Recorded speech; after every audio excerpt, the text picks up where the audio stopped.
Well, I'm going to start with this one to say that unfortunately the region we come from and the region that we both are most active in is the MENA region. And this is a region that still has a lot of traditional way of looking at things. And I'm afraid this has led to very little space of this intergenerational change. We still have patriarchy, traditional leadership, sometimes feudalism also, but even within the religious institutions, that hierarchy that keep pushing the youth down. But continuing on that is very important. On the side of youth, we still have a lack of motivation in participating in peace building. They lack education and they lack capacity building on mediation. We have also the double-edged sword that youth in our region are also still connected to a large extent to their religious institutions. However, these religious institutions are not always youth-friendly, are not always youth-led, and don't give enough space for the youth.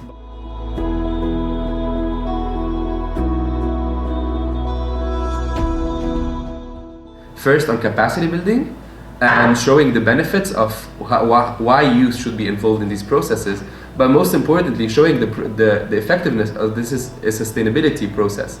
This is something that would sustain the peace process because the youth would then lead on more and create a more sustainable future. If you put young people from so many different approaches, religions, ethnicities, cultures, etc., if you put them and you ask them what are your aspirations for the future, you can be so sure that 90% would be similar. So these are young people who share so much, and thus this shared space, this shared aspiration can be the basis of any future. But I would also support what Fadi was mentioning in terms of youth themselves taking the lead and taking the initiative and educating themselves and then pushing for a role to be played. The religious communities and religious institutions have an important role nowadays in no longer teaching only about one religion.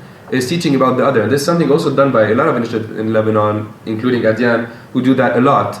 Because this is a very important aspect of promoting peace and promoting diversity and promoting acceptance of the other. The first step is learning about the other. Sure. And I agree, and also very important that religious institutions should start more interfaith youth-led initiatives. So concluding with a call for the youth, I guess, get out of your comfort zone, challenge yourself into new spaces, go meet the other, because this is always a learning and growth experience.